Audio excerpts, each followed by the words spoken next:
Thank you, everybody. Hello, world. What is up? Welcome to Build. I'm your host, Matt Forte. We're here live at the Build studio in New York City. After a nearly 2-year wait, Showtime's Homeland returns this Sunday for its 8th and final season. Joining the show this year as Vice President Benjamin Hayes. You've seen him. Man, recently he was on This Is Us. He's in a show called Reckoning. He's in the film Breakthrough. And, of course, True Blood. Please welcome the great, the one, the only. It's Sam Trammell, guys. Do it. Make some noise for Sam. Come on. Thank you. Thank you.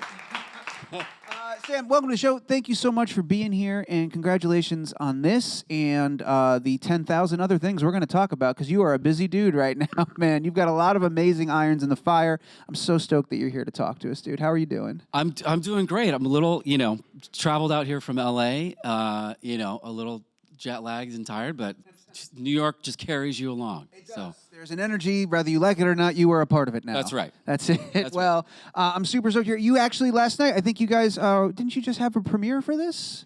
We had the premiere for Homeland last night. I haven't seen anything. I just saw the first episode, and it's so incredible. It's such a huge season.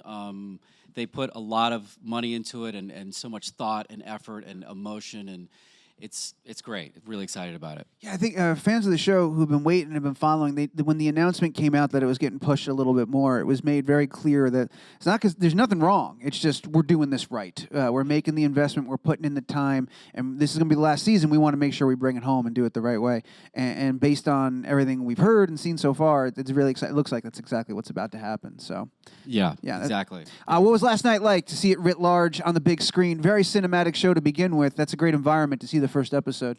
It is, and like I said, it's just a production-wise, it's just a huge show. We were all over the place. We shot in Morocco. We were in Casablanca, which is a trip. I'd never been to Africa, and it was and it fully Islamic countries, fascinating, really friendly people, and just a total wild ride. And I was flying out there to be mostly in a White House that they constructed. Yeah, they constructed because the show is, without giving anything away, a lot of it's in Afghanistan. Yeah. So we were there, in Morocco. I guess that makes sense. Yeah, man, you're gonna pay the money to be out there, have all this. Couldn't go to Afghanistan to do it. So, no. Yeah. And that was your first. Did you know that you'd be filming out in Morocco when you signed on for the project, or was that revealed later to you? No, I knew that, and I was excited about it. I was excited.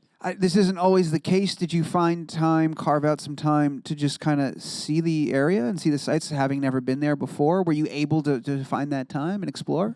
I was. I mean, I got really lucky because I got to, do this incredible part on one of the most successful and high-quality shows that's ever been. And I would go out and I'd work for a few days, and then I'd have time off, and it's really easy to travel around there. And I went to Marrakesh, Fez, Tangier, Essaouira, all kinds of places. And these places, Fez is like 900 years old, and a lot of people are still practicing the same crafts that they did then, and it's just like going back in time. It's just fascinating. That's pretty amazing, man. You talk about coming into this amazing show, this really well-written show, this well-oiled machine. What's that like for you coming in to this established world with all these incredibly robust characters, this amazing writing team, and a huge fan base that's really excited? Is that intimidating? Is there a pressure or responsibility? What does it feel like coming into that? It's hugely intimidating. I mean, I was on a show for 7 years. This is a whole different show, and it's a whole different deal. And like you said, it's a well-oiled machine. Those writers are so smart, and the scripts are so tight. And you want to do it justice. You read it, you get excited. And they just have their, they just got it all together. So it's all about the acting and the performances and making it happen.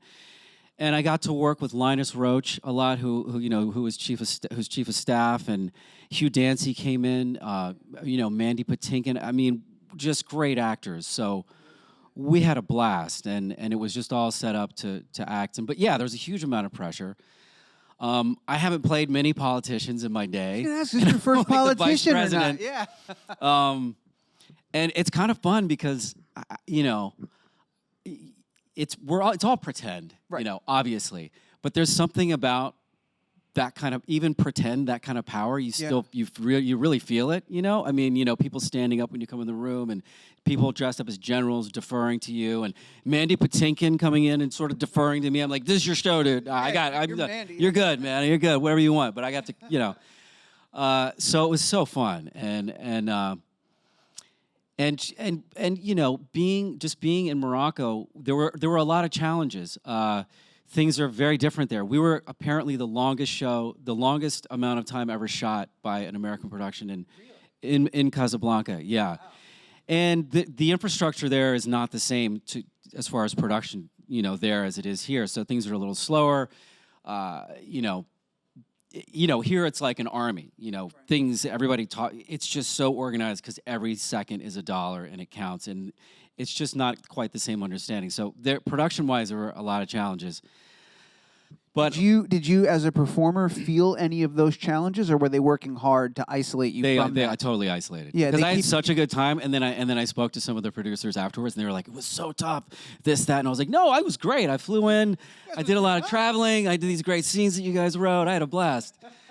I feel like I had, you know, one of the best times there of anyone, because I also got to go back and forth. And you're out seeing sights as well on your days off and stuff like that. Yeah, you guys are grinding away. Yeah, you're all taking the same plane back home, and it's like it was one of those things. Whenever when you shoot productions in other countries or in other cities other than LA or New York, really the production puts a stamp on where it is. They kind of are in control of everything, and you're curried around, and everything is controlled.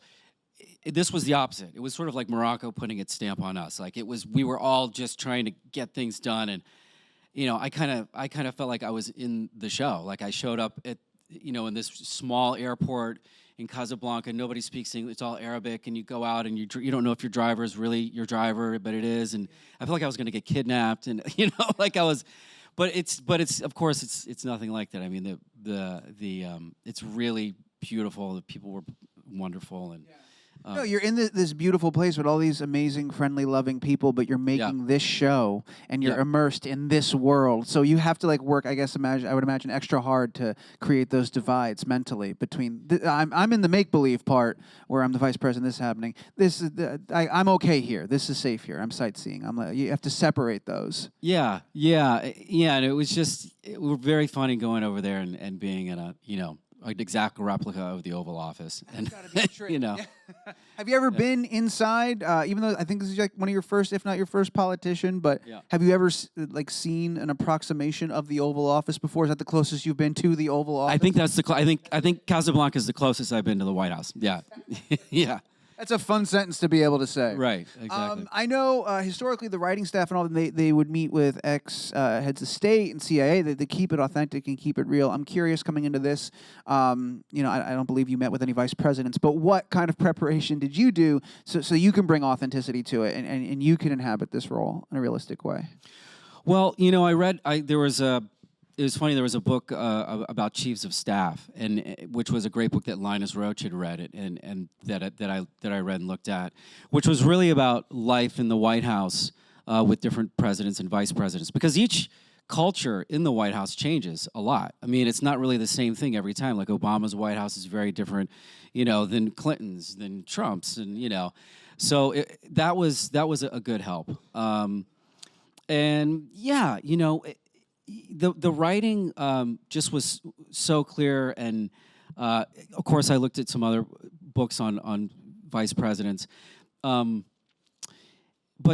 I don't know, the writing is just so good on that show that you really, and also I can't give anything away, but it's almost like you can't even plan because things just change so quickly with the story. Radically and quickly, you know. Which is something they've always been really good at with this show. How much of that do they reveal to you coming in, day one? Do you know all the things that are going to happen? Do they give you the roadmap? Or are you kind of taking it as you shoot one day at a time to find out where you're going to be and what position your character is going to be in next? Well, I knew a fair amount, and Alex Gansa, who, you know, created the show, and he would tell me everything he knew. But it would only go a few episodes ahead, maybe 4 episodes ahead. And then by the time we got to the end was so important to them, and they really wanted to get it right, that the last script I got, didn't even have the last 10 pages because they were still still working on it. And Alex said last night at the premiere that actually he and Claire, Claire was a part of it too, didn't really come up with the ending until like 2 days before they shot it, and the production team had to work quick to get things together and make it happen. So this was a lot of thought and emotion and effort went into this season. I mean, they're taking it very seriously that it's the last season. Yeah, and you can tell it kind of speaks volumes about like Showtime's support of the show, that they could conceive of the end of this show 2 days prior to filming it and pull it off like that. It's pretty amazing. You mentioned when we talked about how you're coming in. This is the 8th season, a show that's been on for a while. You yourself were on True Blood for quite a while as well. And anytime I get a chance to speak to somebody who's had that opportunity to play a character for that long of time, I'm always really interested in that experience and how it sort of changes the way you look at the other things that you do, because it's a unique experience to get to spend that much time with one character. What was that like, and has it informed the way you tackle roles since and the way you act since? Well, it's a challenge because you're always trying to find new aspects of them, and sometimes you're working against writing because you'll get a little pigeonholed by the writers on the show, and you're trying to convince them that you can do other stuff, but it has to stay within the boundaries of what the character would be like. I mean, I was, being on a show for 7 years it just doesn't happen very often, and this one is 8, and I had such a great run on True Blood, and that was such a fun character, Sam Trammell, and it's really surreal for me to just be coming into the final season of this show that's such a juggernaut and has won so many awards and has been such an important show for almost a decade. It was just such an honor. Did you perceive even though you were coming in at the end of this show, was there a familiarity and sort of the vibe of like a show that's kind of in its swan song, like kind of coming to the end? You're like, all right, I've seen these conversations before. I've seen this vibe before. Did it feel familiar in a way, even though you were brand new to this world? Well, it's funny. It felt really familiar because I had worked with Alex Ganta about 20 years ago on a show called Maximum Bob that Barry Sonnenfeld directed. It was really kind of ahead of its time. It was really had that kind of Raising Arizona, those movies that he DP'd, that kind of feel to it. But a lot of people that were working on the show, it just happened, also had worked on True Blood, like Leslie Linka Glatter, who was the executive, like the main director, I worked with on True Blood. The DP worked with on True Blood. Second AD Sunday Stevens worked with on True Blood. Dave Klein was the DP who... Small World. Costumes, a lot of people. So there was a certain familiarity and also something that was just completely foreign to me, doing this kind of a show.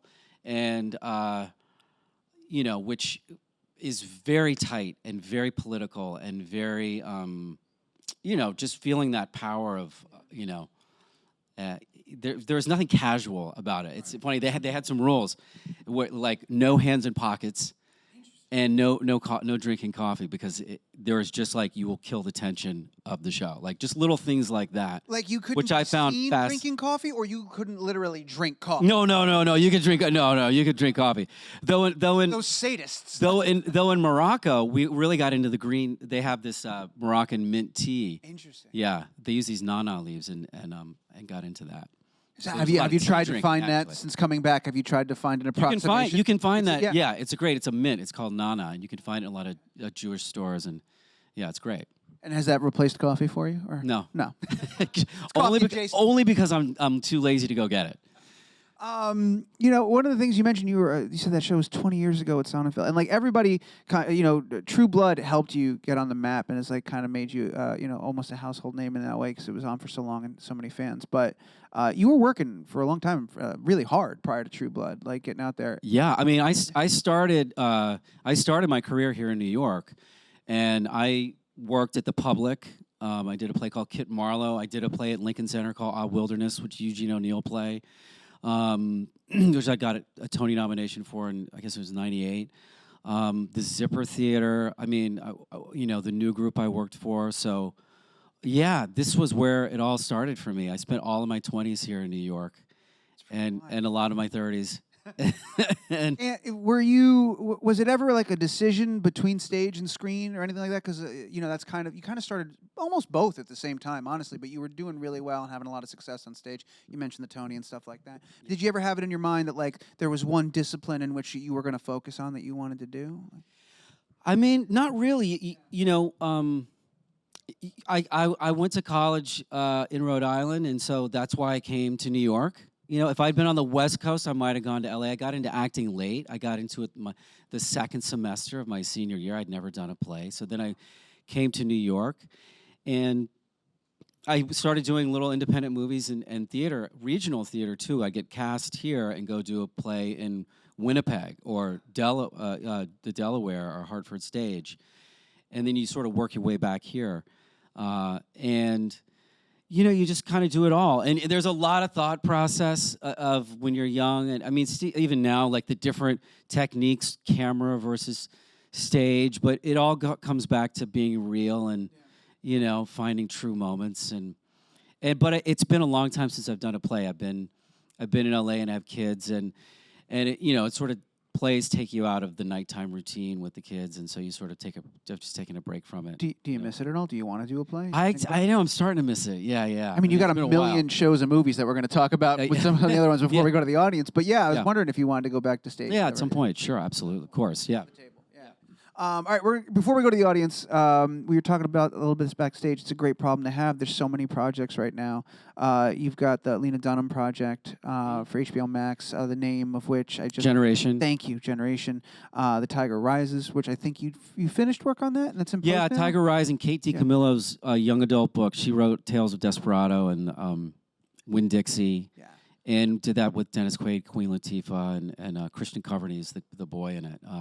When you're sitting down, do you try to, like, I want as many projects as I can at once? Or are all these things coming out at once? Did you do them all at once? How does it all come together? Well, you know, you'll do things and then it takes forever for them to come out. And you just kind of go with the flow. And usually you, for the most part, you work when work comes because you want to work and you just want to keep going. And every once in a while you'll take a break. But yeah, some years you will have done 5 million things, but nothing comes out, and you're like, I was working this year, and then you know, and then they all come out at the same time. Is there a strategy and like so you've just played a politician here? Now, are you looking for other politicians? Is that something you want to do again, or is it really just like if it's a good script, I'm there? It's really like if it's a good script. I mean, you just wait for the the good writing and you know the kind of thing, but. As far as parts, you know, I would like to do some comedy, but Generation's going to be comedy, which is great. It's, written by, Lena Dunham's producing, but it was written by Zelda Barnes and her father, Daniel, and Zelda's 17 years old, which is, it's pretty incredible. She wrote this, and it's about teenagers, and Martha Plimpton and I are parents of one of the kids. Yeah. Have you started She's that so yet? funny. Or we haven't started. We shot the pilot. Okay. Yeah. Very cool. Yeah. So you've had a little bit of fun with that already. Yeah. Very, very cool. And then the Tiger Rising's on its way. Uh-huh. Yeah. Yeah. Awesome. What? Yeah. I feel like there was more. Yeah. So I was looking at your IMDb. There's a couple other things that are in pre and post. Yeah. Well, I did a series called Reckoning with Aiden Young about a cop and a serial killer. Yeah. And we shot it in Australia, in Sydney, and that'll be coming out When'd you at some film that? point. We filmed that last year, I guess. Yeah. It was 4 months in Sydney. Wow. It was 4 months in Sydney, and funny enough, it was shot in Sydney for L.A. or for California. Yes. Yes, it was. I mean, yeah, it's kind of ridiculous. It's kind of insane. But gorgeous. I mean, the beaches that they have north of Sydney are just out of control, beautiful, and it was a great, incredible experience. Yeah. Well, we got to keep an eye out for all of that. But right now, the big thing on the horizon is this Sunday, Season 8 kicks off a Homeland on Showtime. It's going to be incredible. Do not miss it. And also, you can catch up Showtime streaming the entire series. If you sign in, you can watch it on Showtime Anywhere or Showtime Now, whatever you want to do. But before we go, we're going to take some questions from the audience. I know we got at least a couple in the room. Kate, what do I got? I got 2. Perfect. Let's get them both. First one, you've got a microphone. I'm going to find you. There you are. Hey, what's up? Hi. I was wondering, you kind of covered it already, but what was it like when you first moved here, and how did you get your foot in the door and just get your career started? Well, that's a great question. I moved here, and I think I found a short-term apartment through the Village Voice in the East Village, and I literally walked into agencies with a picture and resume. They'd said not to do that, but I just did it anyway and slipped it under the door. And at the time, it was STE. It's now Paradigm. Just called, and I put my service phone number. That doesn't even happen anymore. People with service. But and they called me, and I went in and I read a scene, or I had a scene memorized, so I did a scene for them. They said, "Oh, that was good," and then I left, and they said, "Come back and do it again for another agent in the same agency," and I did that. And then they freelanced me, and they sent me, the first thing they sent me on was "Scent of a Woman," and it happened that I got really far down the line with that, and then I got signed during that. But it was one of those things where I just literally walked into places, and it just feels like everybody has a different route, and you kind of have to maybe break the rules or find your own way. And I mean, but I came with very few credits and not many contacts at all. Yeah, That's amazing. Yeah, Great question. Yeah, Thank you for thanks. that. We got time. Let's do the last one. We got one more question. You got a microphone. Go for it. How are you? Hi. Hi. So I had a question. In your whole acting career, what character do you identify with the most?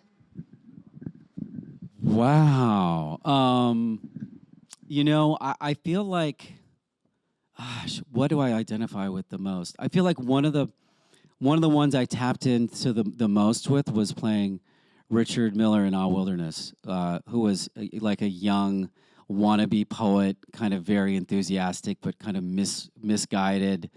It was really funny. That was really one of the funnest roles that I got to do. Dan Sullivan directed it, and it was Eugene O'Neill's great play. You talk about how you started late, like you were in your 20s. What were you gonna do before you found acting? I went Alternate reality. I went into Sam, what I'm college. doing right now. I went as a physics major, and then I was this semiotics major. We can all look that up later. But and so I was gonna go to graduate school in comp lit or something, which I was not psyched about. It was dark. It was like, what am I doing? And then I did a play, and it just all sort of clicked, and I got excited. And then I just followed. I was just like, this is what I need to do right now. Follow my heart. And people were like, well, what's your plan B? And I was like, I don't really have a plan B. This is what I'm doing right now. And I'm really passionate about it. And we're so fortunate that I still have the same passion. Yeah.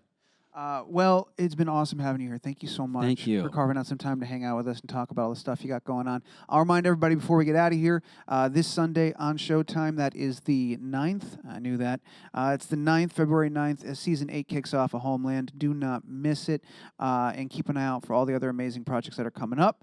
I want to thank you guys for being an awesome audience and hanging out with us, asking great questions, and thanks to those that tuned in live. Do me a favor, make a crazy amount of noise, show your appreciation. This is Sam Trammell here. Do it up. Come on.